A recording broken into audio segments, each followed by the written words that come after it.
Alors, on a été se balader avec Jean-Seb. On va finir par un petit cadeau, une petite balade pour vous, Cali, parce qu'il y a comme ça dans les coteaux des vallées de Catalogne des petits villages vraiment bénis des dieux. Il y a de l'art roman un peu partout. Il y a Castelnou, par exemple, qui est un de ces petites merveilles où la pierre ocre a des couleurs de miel. Et c'est un petit cadeau, un petit bonbon.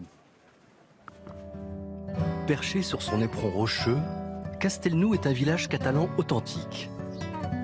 À l'entrée du village, en contrebas du château, se dresse l'église Sainte-Marie del Mercadal. L'édifice fut construit au XIIe siècle sur cet emplacement, à l'écart de la forteresse, pour une bonne raison. Le village n'a été fortifié qu'au XIVe, mais en attendant, ils avaient besoin d'avoir une église qui était en dehors du village, et en cas d'attaque ennemie, ils pouvaient se réfugier au château ou à l'église. Construite par les habitants, l'église est dédiée à Sainte-Marie du Marché. Castelnou était autrefois une place forte du commerce et son marché était l'un des plus fréquentés de la région.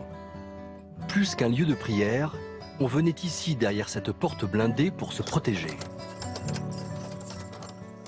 Au fur et à mesure des siècles, les gens ont apporté des améliorations, ont creusé dans les murs ces fameuses chapelles de côté avec des rétables. Vous en avez un du XVIIe, vous en avez un du XVIIIe, vous en avez un du XIXe. Et encore à l'heure actuelle, c'est un lieu où on fait des concerts, où il y a toujours des messes. D'ailleurs, une fois par mois, il y a toujours des messes et il y a toujours du monde.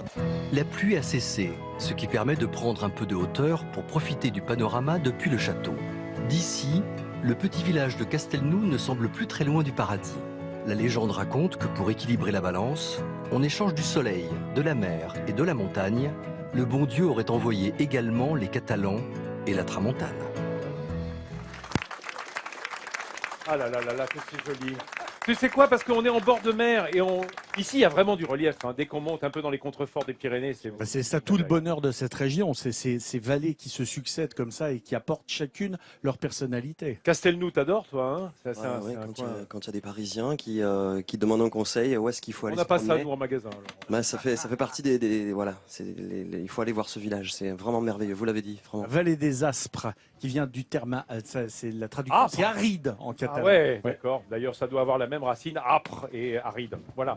Merci.